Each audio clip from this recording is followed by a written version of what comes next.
Hello everyone, I'm Dick Wolf. Thank you for watching us today. I'm here courtesy of the Franklin County Democratic Party with a visitor to our county today, John Ray Clemmons. John, what's a nice guy like you doing in Franklin County? Well, what's not to love about Franklin County? I'm excited to be down here. I love it down here. It's a beautiful county, the lake, and most importantly, the people. I just love visiting. Yeah, we've got a great culture here in Franklin County. John Ray is the representative from the 55th District in the General Assembly. How long have you had that job? So I was first elected in 2014. I won a Democratic primary in August of that year and was elected in November, and I've served happily ever since. And I'm privileged to represent West Nashville. And you're on the Health Committee? I am. I'm on the Health Committee, the Health Subcommittee, and the Business and Utilities Committee. So a wide range of issues. So you deal with a lot of rural issues that are particularly pertinent to Franklin County. I think you had a piece of the action in this recent gasoline tax discussions. I did. Obviously, transportation issues are facing Nashville just like every county, including Franklin County. You know, they may look differently, but at the end of the day, there's still problems, and we got to address them. Whether they be roads or mass transit or buses, you name it. This state had a real transportation infrastructure funding problem, and we were able to address that this year. I had my own ideas about ways we could address it. I did a lot of research, traveled around, spoke to leaders in other states, the chairman of the Transportation Committee in Texas, for instance. Got some good information from him, consultants, Georgia, North Carolina, and we put together our own alternative transportation funding plan, and some of it was actually incorporated into the Improve Act. Yeah, I saw quite a few promising things for the Nashville area, and mass transit, of course, is something that's vitally needed where you've got a lot of commuters, and traffic is always a mess. Yeah. Yeah. Anytime you have three interstates, major interstates coming right through your downtown, it creates a big hurdle. Of course, you know, I-24 being chief among them.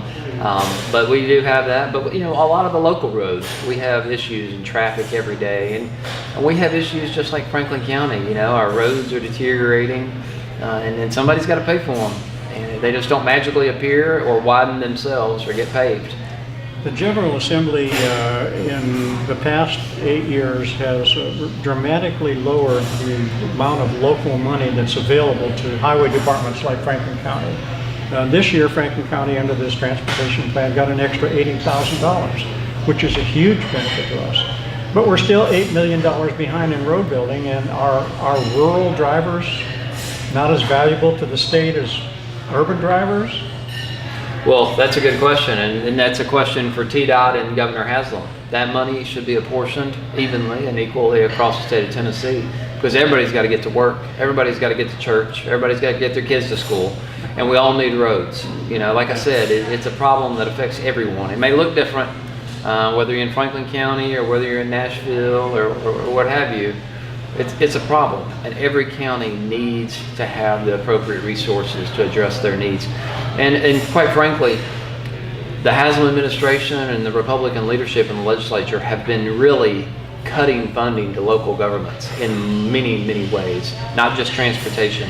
They've not only been overstepping into local government decision making with regard to education, with regards to county government, but also cutting off funding in many ways. We have two representatives here, Janice Bowling and David Alexander, in the General Assembly. They tell us that these transportation funds aren't coming to rural Franklin County because of the federal government. Is that the case? Well, it's always easy to point the finger at someone else, but who they should be pointing the finger at is themselves, because they're both Republicans, as you know, and the Republicans run things in the state government, and our state has a lot of leeway about how it apportions roadway money and what projects it tackles. And there is a backlog list that we're trying to address with the Improve Act, and there's a new projects list. And I'm sure that they have done their job, or I hope they've done their job and gotten all the road projects they need on those TDOT lists. And I'm sure they're fighting just like I am for projects in their county, just the same I am for my district. Yeah. Well, we could talk about roads all day. I could. Yes, I'll bet you could.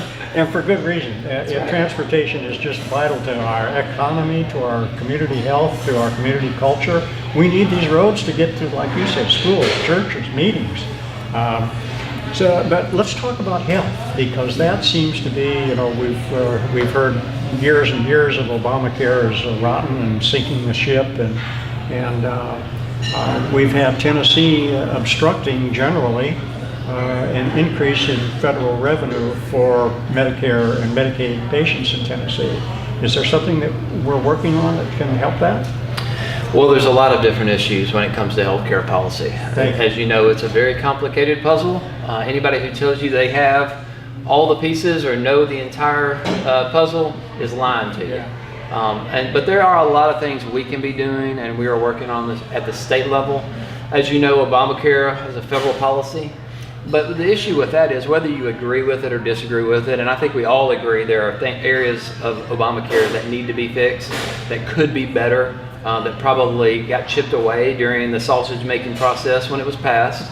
Regardless of whose fault that was, it's federal law.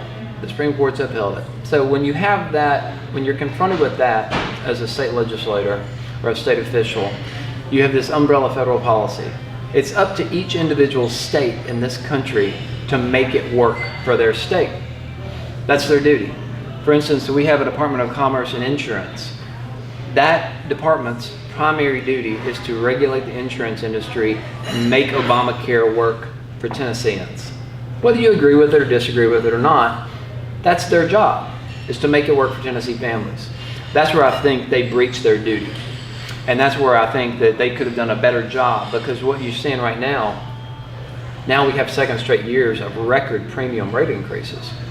Last year we had 62% premium rate increase. This year we have less than that, but still pretty high, and I think high 30s, 40% rate increase. Some of the highest in the country. Well, that's not the case in every other state across the country. Other states that expanded Medicaid, for instance, we've turned away over $3.5 billion of our money. Our money. We already paid those taxes to the federal government. It's sitting there in Washington. It was supposed to come back to us in the form of reimbursements. We turned that away. So where did that money go? California, Kentucky, Indiana, you name it. It should have been invested right back into the Tennessee economy. So we irresponsibly turned away over $3.5 billion now in our own money to provide health care to almost 300,000 Tennesseans, include 28,000 veterans who served our country. So we turned that away. 9 hospitals have closed, I believe we're up to now, in rural parts of the state. And our state, of course, didn't benefit from those funds and had to, take other measures to try to fill in the gaps. Our insurance companies were put at a disadvantage because uninsured and the health pool, continued to deteriorate, makes risk go up, makes costs go up. There's a lot of different factors.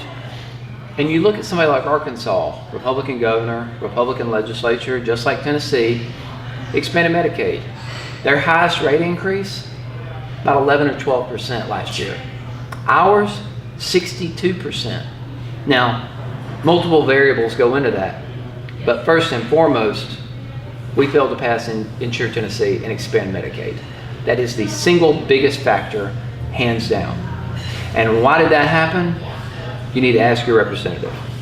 Our representative tells us that he didn't want to take the money from the federal government because he doesn't believe in deficit spending, and he believes that that if you spend Tennessee money or federal money, it's still spending money that we don't have. And so that's why he opposed it every time. Well, that's just plain wrong. Absolutely wrong. It's our money. We worked hard for that money. We paid our federal taxes. That money was supposed to be reinvested in Tennessee. He turned away over $3.5 billion that could have gone back in to the Tennessee economy and provided health care to a lot of people and saved a lot of lives in the process. This whole deficit spending, it all sounds great. These local officials, your state officials, they want to run for local office on these national issues. Well, guess what? Washington is broken. We have to do what's right for Tennesseans. We have to do what's right for Franklin Countyans. And that is making sure that they have access to health care. And the easiest thing we could do is take the money the federal government's trying to give us, our money.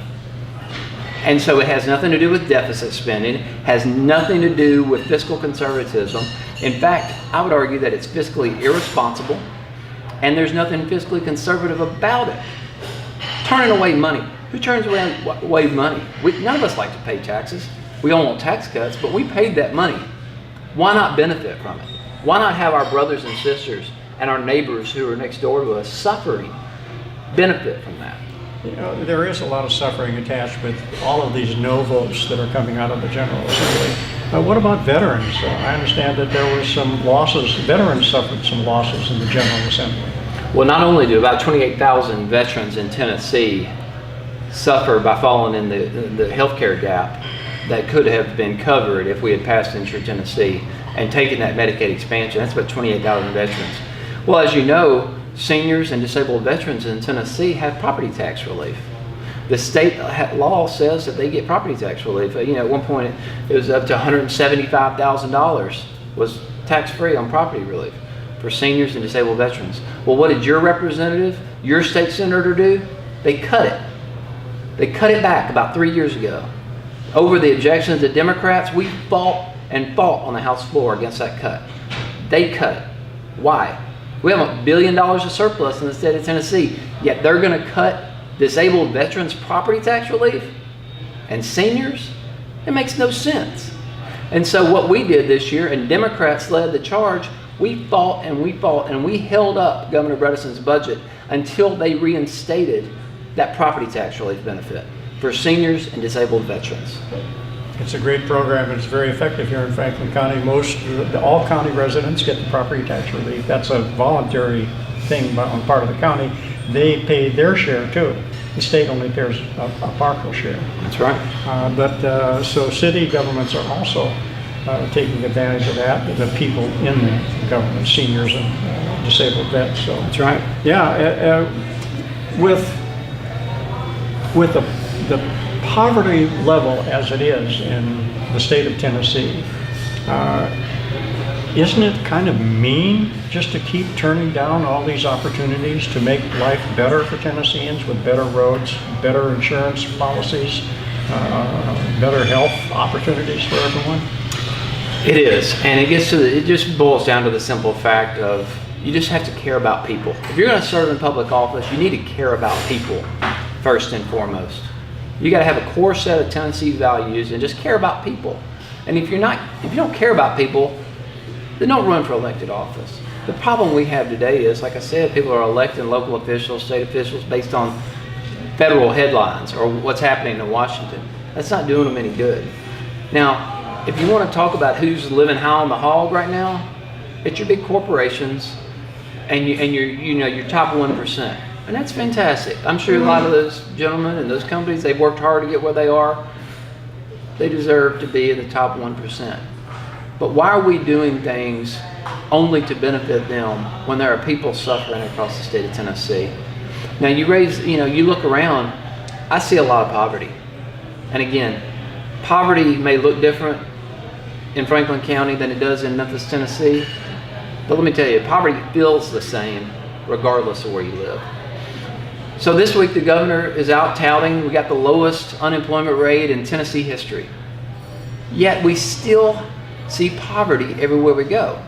You go down the street in Franklin County, poverty. You go to Memphis, poverty. Nashville, poverty. Why is that? If unemployment's so low, why are people still poor? Well, that's because the money and the resources aren't getting to the people.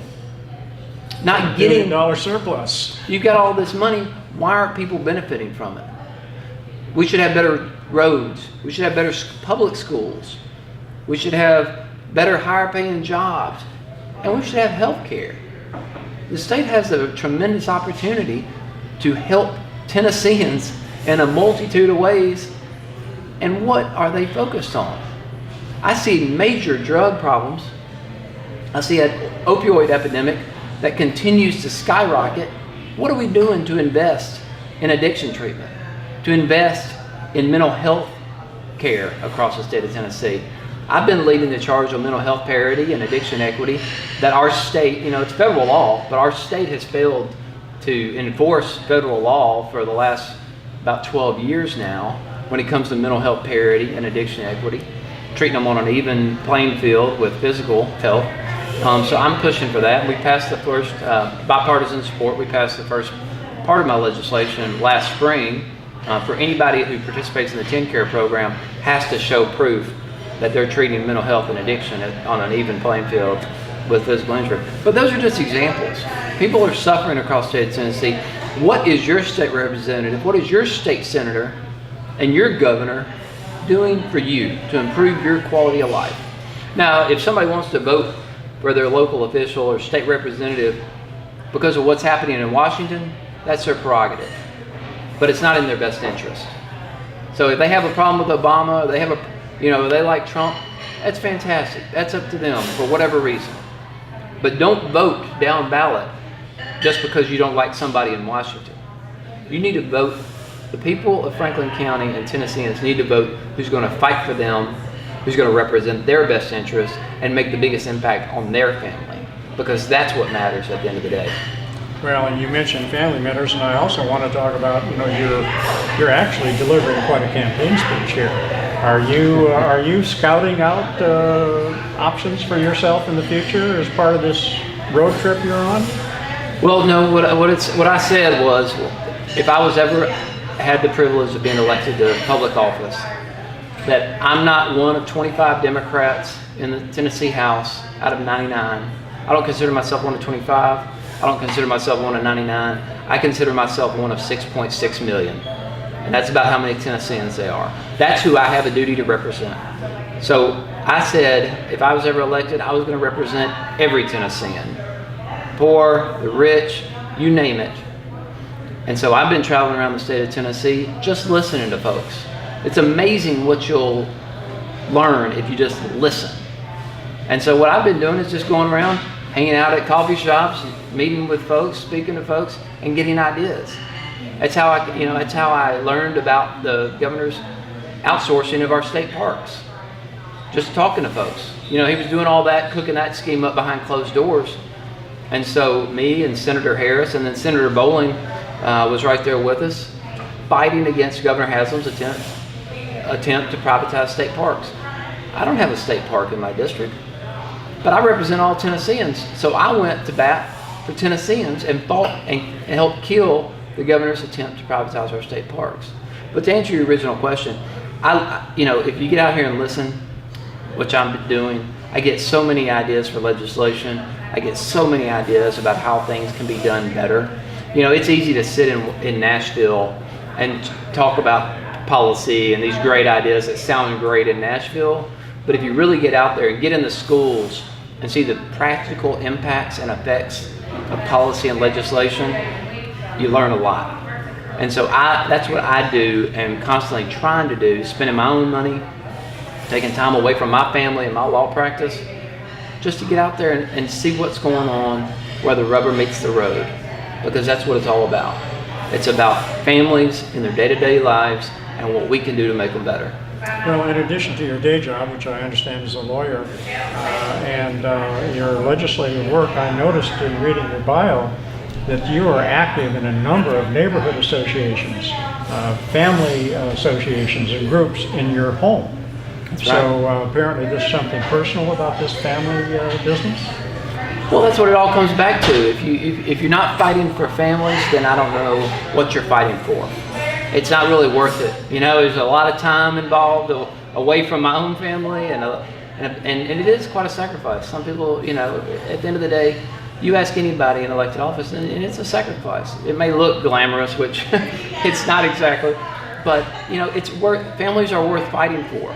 And as far as the neighborhood associations, I was a neighborhood association president before I ran for elected office. And I still try to attend every neighborhood association meeting in my district as often as possible, because again, that's where the rubber meets the road. That's where the issues are being discussed. What's happening on people's streets? What's happening on their corner? I don't want to ever end up being one of those people, regardless of in whatever capacity I have the pleasure of serving or honor of serving in. It's all about what's happening at the family level and how people are being impacted. And so that's what I do to stay rooted in my community. Well, that sounds very good. Thank you. I really appreciate the time you spent with us today. And I know I haven't read as much as I probably should have about you, but if you have any statements that you'd like to make to the Franklin County people that are watching us here today, and thank you again for doing that, I give you this opportunity to make your statement to them and welcome their participation and thoughts on what you're doing. Yeah, well, thank you very much. I appreciate the opportunity. And I will just say, I know, and my colleagues know, that people across the state and in Franklin County are frustrated. You may just be frustrated with government, you may be frustrated with politics, and you may feel like you're being ignored or unheard. But let me tell you, some of us in elected office will shoot you straight. We're here to listen, and we want to do what's best for you. And what I ask of you is to look, when you go to the ballot box or when you go vote, look for the person who's going to have the biggest impact on you and your family. Don't think about national politics. Don't think about all the distractions you're hearing. Think about you and your family. And I want you to vote in the best interest of you and your family. And for the politician or candidate or what have you, who is going to listen to you and do what's best for you. And that's all I ask. And I appreciate the opportunity. John Ray Clemmons, thank you so much for being here with us today. Thank you. And I appreciate it. Thank you all for watching. It's been a pleasure. This has been brought to you by the Franklin County Democrats, and I'm Dick Wolf, your host for right now. Thanks.